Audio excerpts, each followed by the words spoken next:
Hello and welcome once again to another of Polterus's interesting stories in the history of diagnostics. This is Mickey Urdea, and I'm pleased to be able to talk with you once again about what I hope you find an interesting story. I know I do. Today we're going to talk about this wormy world. This wormy world comes from a paper from 1947 by a parasitologist named Norman Stoll. In it he was describing the state of parasitic worm diseases. And that's what we're going to talk a bit about today.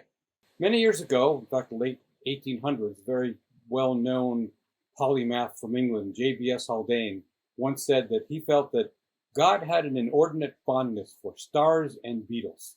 And that was based on the fact that he knew there were an astonishing number of beetles in the world, on the order of 250,000, 350,000 species now known. But what he didn't know is that it really should have been stars and worms, because we now believe that there are probably close to 1 million different species of worm. And that's probably an underestimate, because we probably haven't discovered many that are in the form of parasites, which many of these worms are. And so there are probably many organisms that we haven't really looked for the presence of specific new species of worms within. There are many, many different types of worms. And I'm going to read off a list of a few of them. You've probably heard of most of these. Flatworms, tapeworms, threadworms, roundworms, hookworms, railroad worms, woodworms, glowworms, bloodworms, inchworms, mealworms, silkworms, and one of my favorites, woolly bear worms. You may or may not realize that some of those actually aren't true worms as we think of them. They are, for instance, larvae for particular insects. One that wasn't on the list was ringworm, because actually it's not a worm. It's a fungal disease. So you should take that off your list if it was on it before. Charles Darwin himself was very interested in worms, in particular earthworms. In fact, his last manuscript, which he wrote in 1881, was on earthworms. Much to many people's surprise, that was his most popular book. It sold out quickly. So earthworms were high on everybody's list of things to read about back in the late 1800s.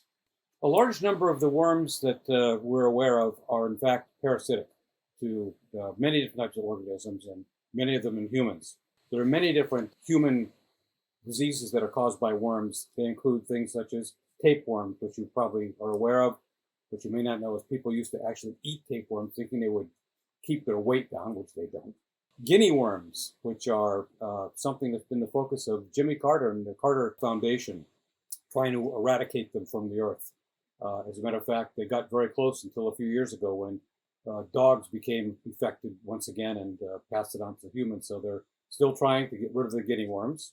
Trichinosis, that you've probably heard of, often from pork, at least it used to be, not so much anymore. Onchocerciasis, which is called river blindness, second leading cause of blindness in the world, as a matter of fact. Cell-transmitted helminths, helminths being another word for worms in general. And schistosomiasis, which is a common disease, and I'm going to come back to that one a little bit later. These are transmitted often by contaminated water or soil, as soil-transmitted helminths suggests, and then mosquitoes in some cases, and also even black flies in the case of onchocerciasis. Worm diseases have been a plague for humans probably as long as humans have been around. There is evidence of very ancient infections, particularly schistosomiasis, in Egyptian mummies. There's been evidence found in grave sites in Syria that go back more than 6,000 years. So there's one thing I wanted to say, the disease guinea worm that I was talking briefly about. People figured out a long time ago, and this goes back to BC, the way to cure it, which had to do with you would actually find a bit of the worm in the corner of the eye, and you pull it slowly out over the course of 5 days. And if you pulled it out quickly and broke it off, you actually broke the worm in half, and it would die in the person and would end up in a fatal illness. So people figured out how to do this, and they wrapped it around a stick over the course of 5 days. And many people believe that stick with the worm around it is the basis of the caduceus that they show as a symbol of medicine. It's based on that rounded worm around the stick. Diagnosis was typically one of either observing the worm itself, as in the case of the guinea worm, or being able to identify eggs in feces. Of course, that was very difficult without a microscope because they're pretty small. But microscopy has been the major means of diagnosis of worm-based diseases since the invention of microscopy. Most people have believed that these worm-based diseases are something that's just in low to middle income countries in the world today. That's not really the case, and I want to give you an example of one particular situation that we had right here in the United States. In 1908, the medical zoologist Charles Darwin found evidence of there being a widespread hookworm infection in the southern United States. He found this in people that were referred to as dirt eaters, which, by the way, is a symptom of anemia, which is one of the side effects of a hookworm infection. Another side effect is the fact that people are typically very fatigued, have a very difficult time just living a normal life because they have anemia. They're very ill. And there was a reputation that they had in the South of people being very stupid, and that wasn't the case at all. These people were sick. As a matter of fact, there was an article that was published in the New York Sun, and the title was "Germs of Laziness Discovered." Very interesting. That didn't go over so well with some people, of course. Charles became very well known in the South, and he hooked up with a publisher named Walter Page, who had a lot of connections. And Walter took him around to meet a number of people, hoping that they would find funding for this. What they intended to do is diagnose as many people as they could in the South, and then they were able to treat them with two things. One is a compound called thymol, and then with the Epsom salts, which cost about 50 cents and would lead to a cure of hookworm. They already knew that. So very simple detection with microscopy, very simple treatment. They wanted someone to help them make that possible. Through a number of different interactions with people, they actually got finally to John D. Rockefeller. And John D. Rockefeller didn't meet with them directly, but he met with his colleagues who did meet with them, and his colleagues were very eager to convince John that this is something he should invest in. He immediately was very interested in this, and he had a lot of interest in helping improve the health state of Southerners. And he created the Rockefeller Sanitary Commission, which was an early precursor of the Rockefeller Foundation, as a matter of fact. He put $1 million into it, and over the course of a 5-year period, Stiles and his colleagues were able to detect and treat almost 500,000 people in the South. After that, this was expanded dramatically into 52 different countries worldwide and on 6 continents, and ended up in the treatment of many millions of people for hookworm. So it was a major coup in public health worldwide. The use of the treatment had a big impact, but also did improving hygiene. In fact, getting people to wear shoes, because these were soil transmissions from hookworm. So that greatly improved the health status in much of the South as a result. So I mentioned earlier that I was going to come back to and speak a bit more about schistosomiasis, and I think there's a particularly good example of where things lie today, and then what progress is being made in diagnosis of these Helminth diseases. So this may be surprising, but in 2019, the estimates were that nearly 250 million people were infected with schistosomes in the world. I mean, that's an enormous number. And that the monetary impact of that was second probably only to malaria in the world. I mean, an enormous problem. There have been a number of situations where people have tried to develop vaccines. One was tested in Senegal a few years ago, and unfortunately it was not effective. But there is a drug called praziquantel that has been used in treatment of the disease. Now, given some of the problems I'm going to describe to you with regard to diagnosis and other logistical issues, what they typically do with people in the global health community is they will treat everyone they can find in a particular region with the drug one time per year, based on research of the presence of the disease in that particular region. I mean, that's not quite what everyone would like to do, and I'll tell you some of the issues associated with that.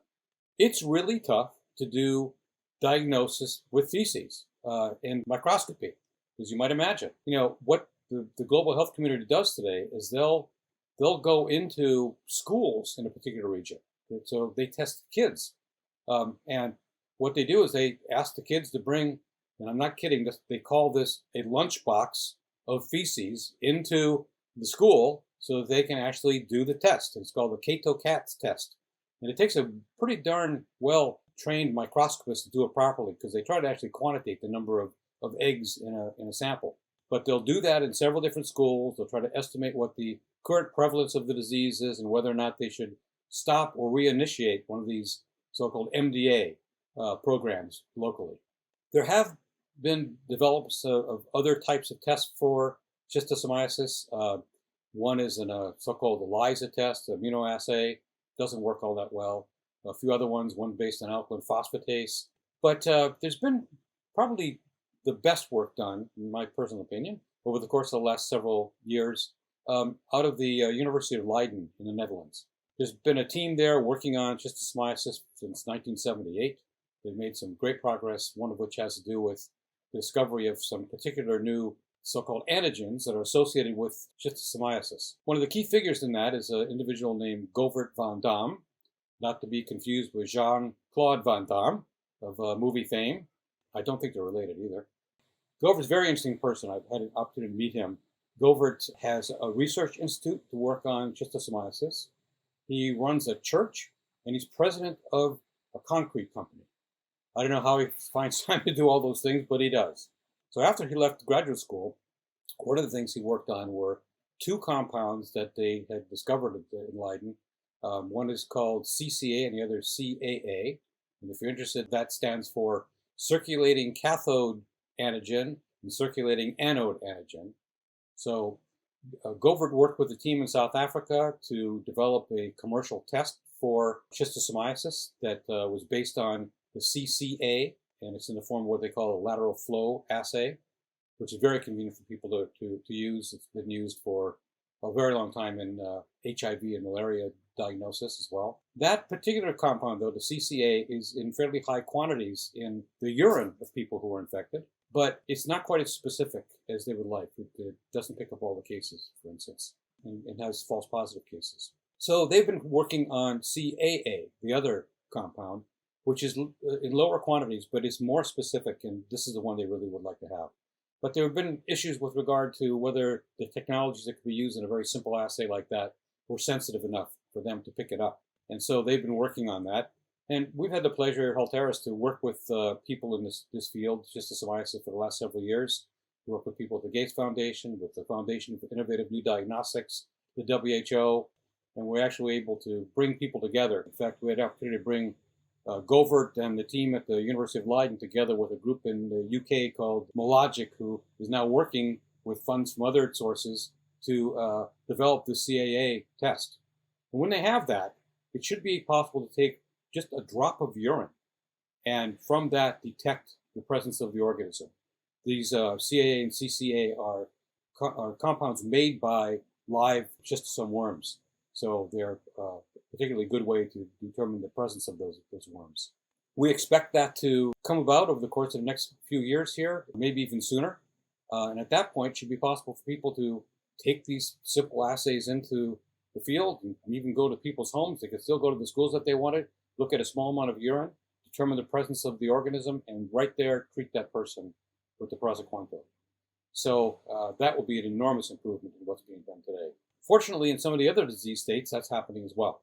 Onchocerciasis, which I mentioned before, which we've also had an opportunity to work on with the Gates Foundation, that is a test based on something called OV16, another antigen that's associated with that particular worm. And then a lot of good work being done in soil-transmitted helminths, where many different worms are involved. We're going to see, in the not-too-distant future, much better assays that can be used very broadly, very inexpensively, to find and treat people on a one-by-one basis. And that's going to be a very big step forward in the diagnosis of those disease states, which hasn't really improved all that much in a very long time, since microscopy was first introduced.